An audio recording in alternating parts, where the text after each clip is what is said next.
Capítulo 51. Nadie bajó a desayunar a su hora a la mañana siguiente. Los organizadores granadinos, los periodistas locales, las autoridades con los nervios de punta y centenares de curiosos aguardaban repartidos por el vestíbulo y las cercanías del hotel, presumiendo que se trataba de otro retraso de la primera dama. Ya les habían alertado desde Madrid que de sus demoras eran constantes. El embajador Radío se vio obligado a asumir la responsabilidad. Cerca de las 11 salió del ascensor, se dirigió al centro del lobby con gesto de circunstancias y lanzó su comunicado. Por indisposición de la señora de Perón, quedan por el momento cancelados todos los actos. Les rogamos disculpen las molestias. Anunciaremos si se producen cambios. Cierto era que Perón sufría algunos malestares con relativa frecuencia. Comía poco y se desgastaba mucho, se le solían hinchar los tobillos.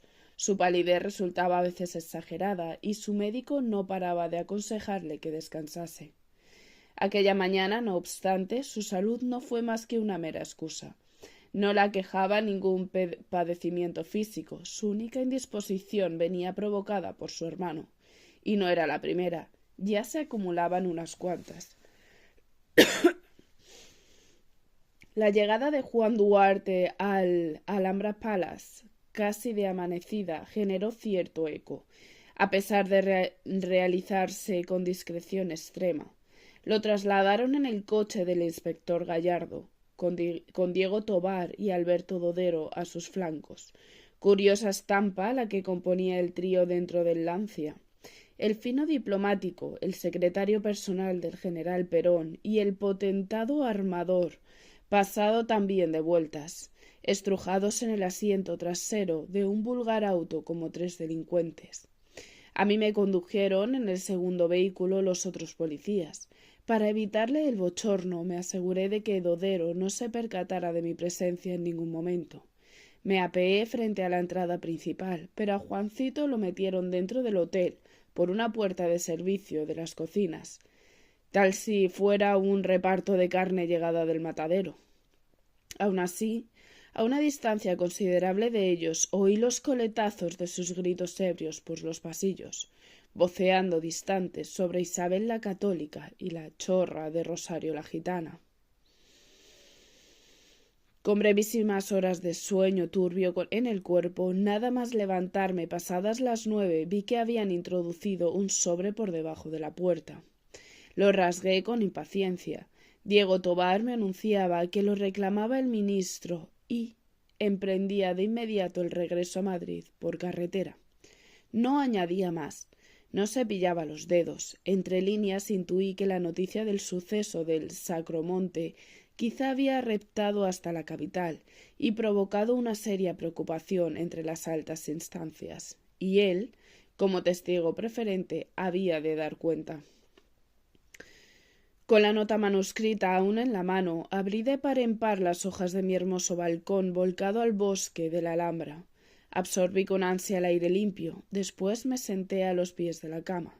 La imprevista marcha de Diego me había descuadrado por completo. Contaba con él, lo necesitaba, como director de la Oficina de Información Diplomática, como hábil profesional sobrado de plomo. Él habría sido cómo actuar.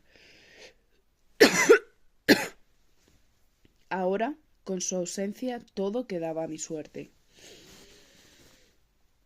Lancé la nota sobre las sábanas, me dirigí al cuarto de baño. El lavabo seguía lleno de agua, pero ya se había disuelto la espesa espuma de jabón que quedó en la superficie. La que logré hacer frotando la pastilla entre las manos antes de acostarme. Sobre el fondo de porcelana blanca, estrambólica y ajena, reposaba la gran cruz de Isabel la Católica. Al recordar una vez más de dónde había salido, se me escapó una arcada. Introduje la mano despacio y con cierta grima arranqué el tapón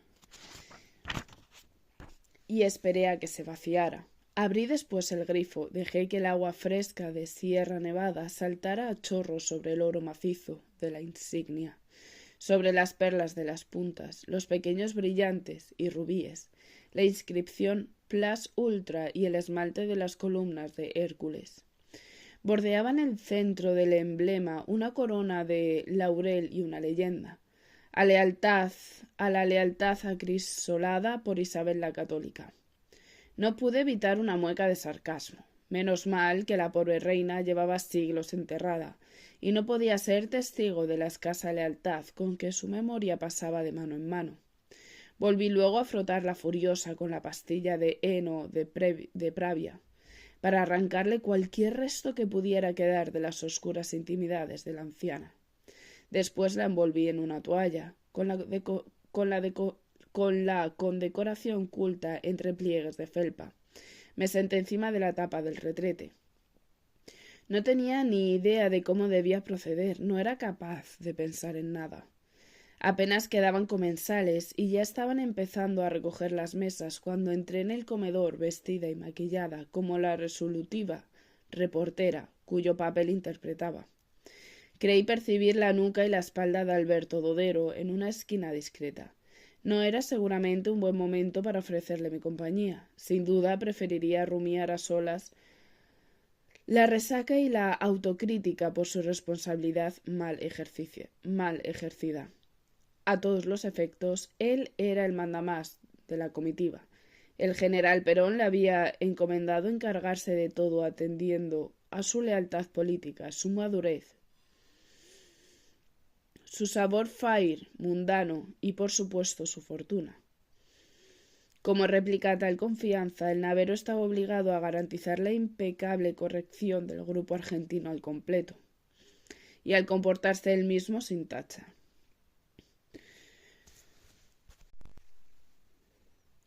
Bon vivant y amante del esparcimiento licencioso, sin embargo, había acabado tolerando en exceso el desparpajo de Juan Duarte. Le había reído las gracias y lo había acompañado en muchas de sus farras, hasta que la noche previa la cosa se salió de madre.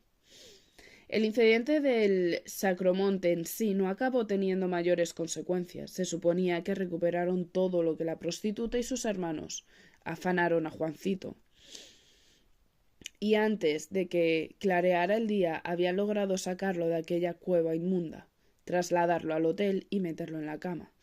Para contrariedad del naviero seguramente no fue ese el final feliz de la película.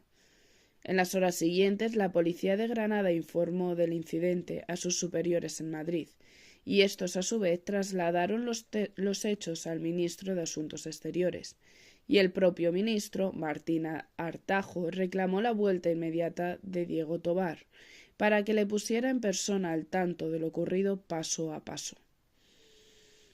No era la primera salida de pata de banco del hermano de Eva Duarte. Ya la capital se había sabido de algunos otros trances, con prostitutas, golfos, alcohol y sustancias polvorientas de por medio, y Juancito, el garbanzo negro dentro de la comitiva, inquietaba enormemente.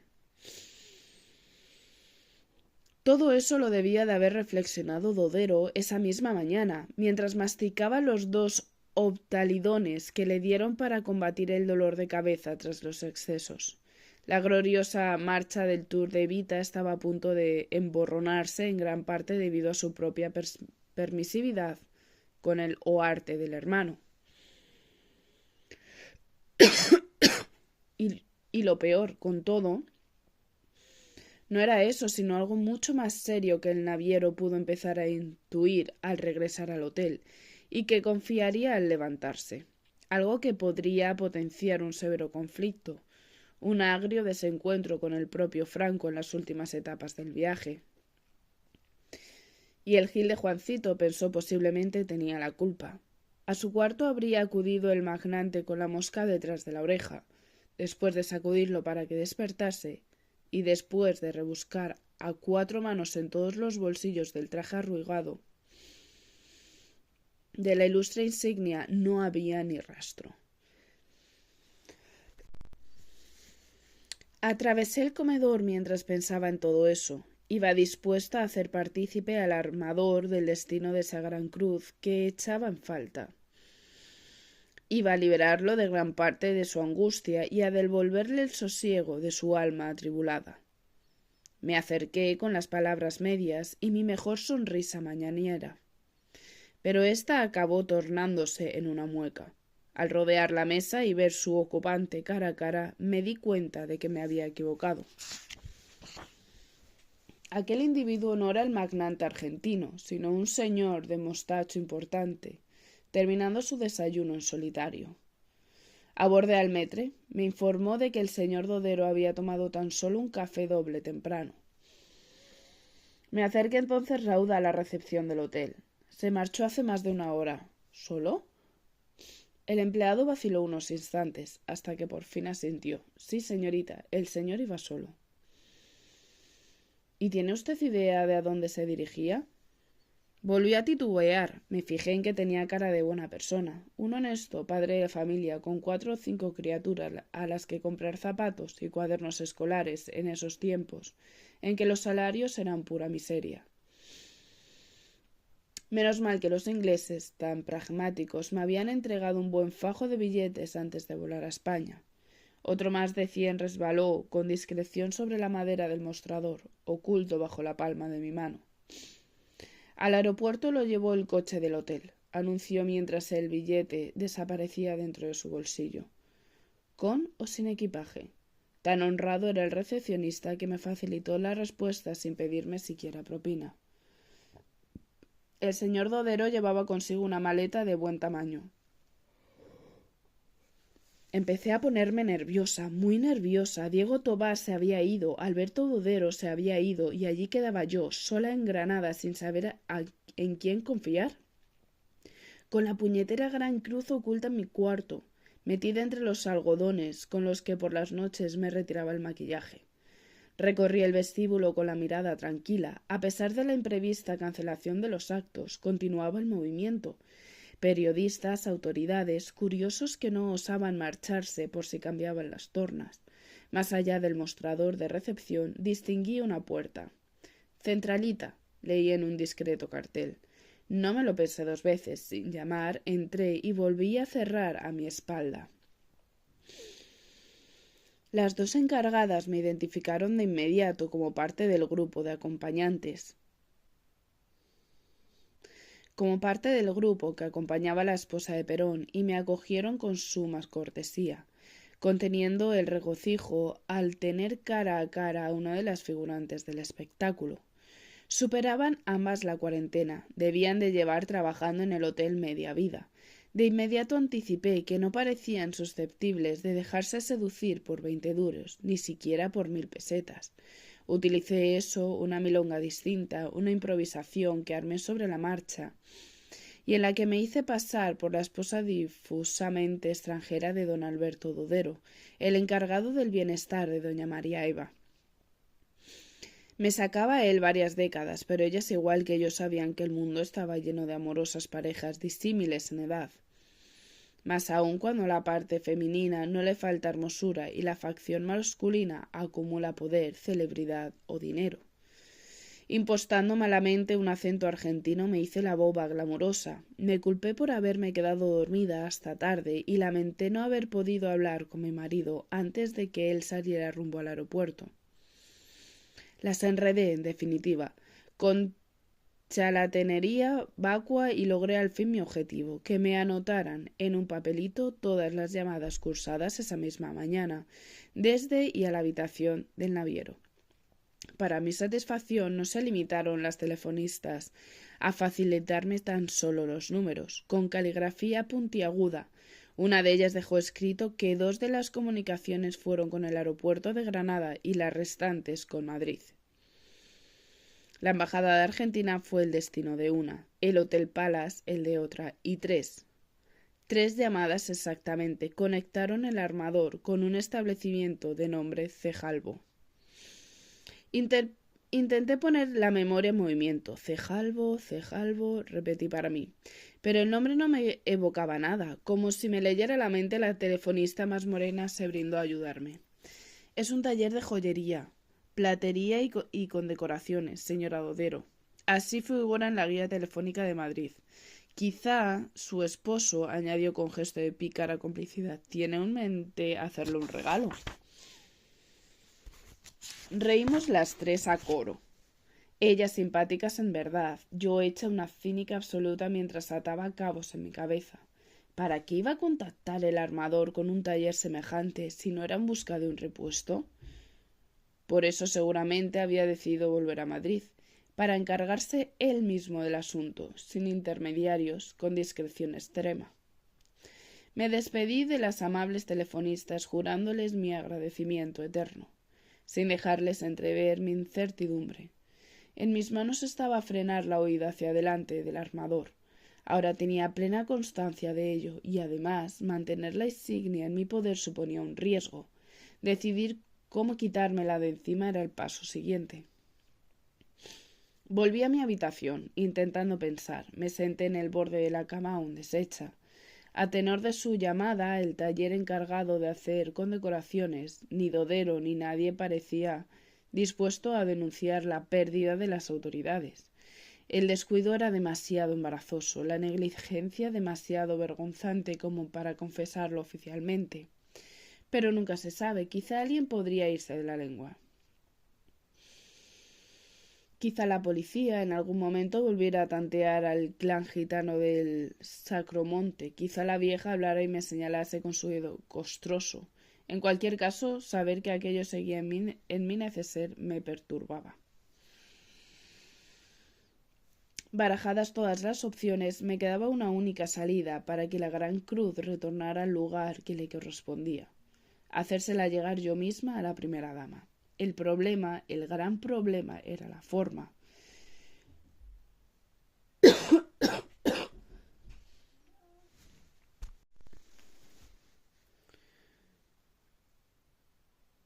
Una posibilidad, pensé, sería entregarla con discreción a las modistas Asunta y Juanita, o a don Julio el peluquero. Me conocían, podría hablar con ellos sin subterfugios, aclarar la situación, dejar la insignia a su recaudo y que ellos procedieran. Pero supondría comprometerlos en demasía, concluí. Los enfrentaría a un compromiso arriesgado.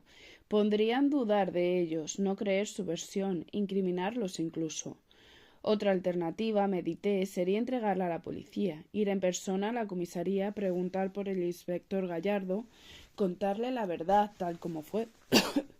En ese caso, no obstante, la potencial perjudicada podría ser yo misma si al cabo desconfiaban de mí, y el asunto se volvía en mi contra. Casi pude anticipar los titulares. Corresponsal de la BBC de Londres encarcelada por grave hurto. No, aquello tampoco era plausible, de ninguna manera. Harta de pergeñar y descartar, entré en el cuarto de baño. Alcé la tapa de mi elegante neceser y me abrí camino entre produties de beauty, un tarro de cold cream y pinzas para el pelo, hasta alcanzar el paquete de algodón al fondo. Escarbé entre la masa blanca y blanda, saqué la gran cruz. Ni siquiera me paré a mirarla, tan solo la apreté en un puño. Vamos a ello, me dije. Sin más, me dirigí a la puerta. La suite de Madame Perón se encontraba en la primera planta del hotel, en su zona más noble. Avancé hacia ella con paso calmado, intentando amortiguar el ruido de mis pisadas. El pasillo estaba fresco y oscuro a pesar del día espléndido. No me crucé con nadie. Mi convencimiento era firme. Iba dispuesta a finiquitar la historia, a entregar de una vez por todas la insignia a su propietaria en propia mano. Que la había encontrado dando un paseo por la Alhambra, diría simplemente. Era una explicación tan facilona que sonaba absurda casi, pero la verdadera resultaba recargada en exceso. Tendría que conformarse con esa.